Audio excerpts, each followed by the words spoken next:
time is short.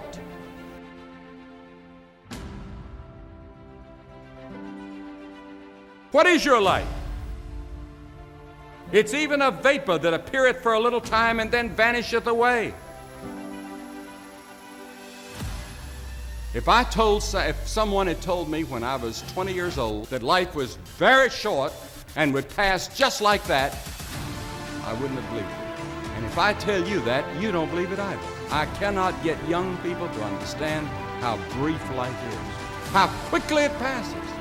It seems like yesterday I was in school.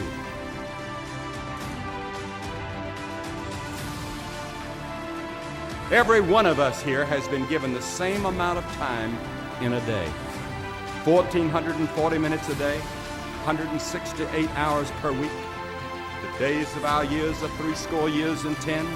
And if by reason of strength they are 80 years, yet is their strength labor and sorrow, for it is soon cut off, and we are passed away and cut off. 70 years God allows us. And it's interesting to me, with all of our medical science, we've never passed that magic mark. The average American male today lives 70 years and 4 months. The average female, 73 years and 6 months. More people live to be 70, but the average age of an American is still 70, as taught in the scriptures. Now, 70 years God allows us. Let's think a moment. What do we do with those 70 years? The first 15 are spent in childhood, and then 20 years we sleep. And then the last 5 years, physical limitations are curtailing your activities. They haven't curtailed mine yet, but my 5th year till 70 starts next year.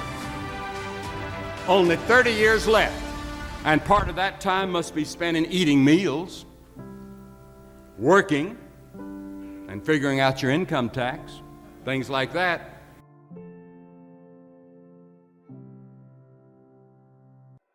Now is the accepted time. The things we ought to do, the classes we ought to take, the books we ought to read, do it now.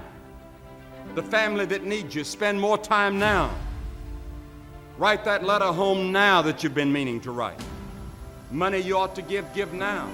Time for study, do it now. People you ought to witness to, do it now. Every time the clock ticks, it seems to say now. Today, if you will hear his voice.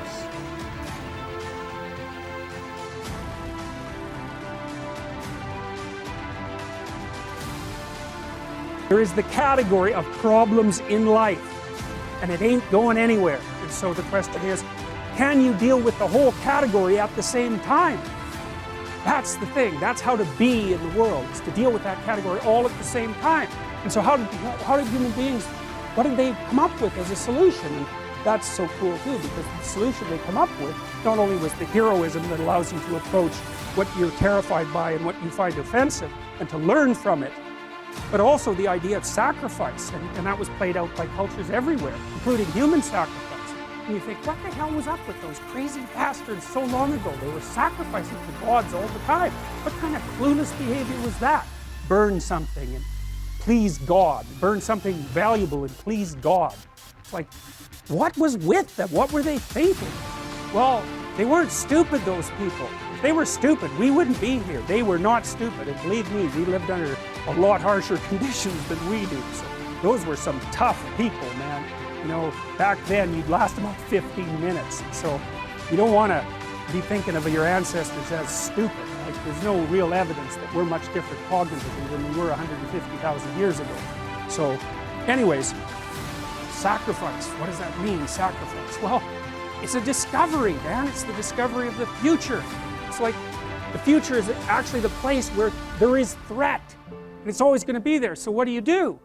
You make sacrifices in the present so that the future is better. Start before you're ready.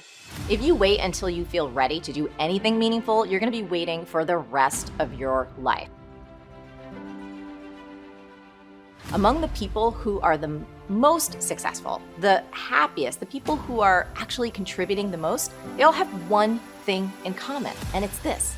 They all start before they're ready.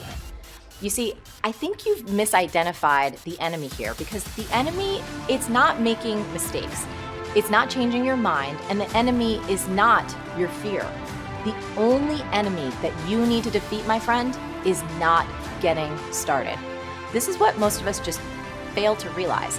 Action is the antidote to fear. Action creates progress and momentum. And action, consistent action, is all you ever need to make anything happen in your life.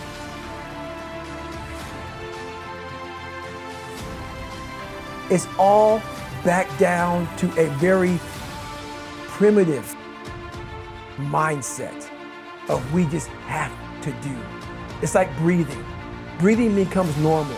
Like we don't even know that we're doing it. That's how you have to live your life. When that alarm clock goes off at 4 or 5 in the morning, your mind says no. You just say, it's just what we do. It's what we do now. Because to get to where you want to go, the amount of pain involved, I'm not saying physical, I'm not saying you got to break yourself off.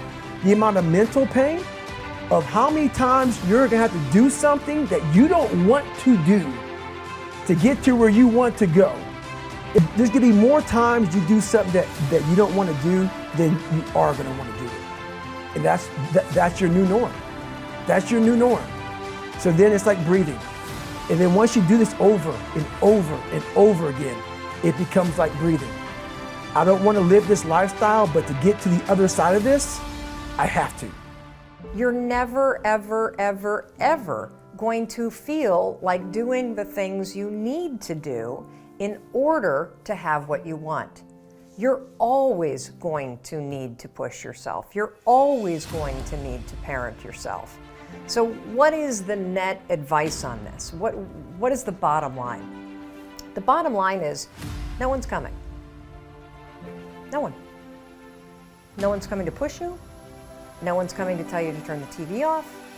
No one's coming to tell you to get out the door and exercise.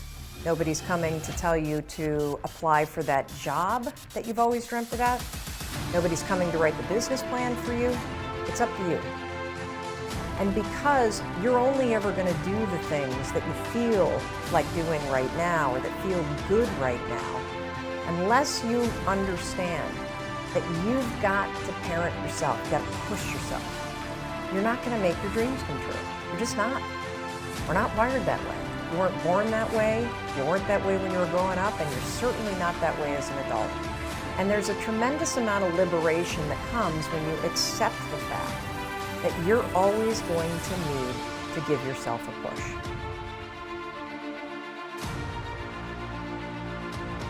People want to know how to stop the laziness, and they want to know how to stop the procrastination. They have some idea in their head, some kind of a vision, what they want to do,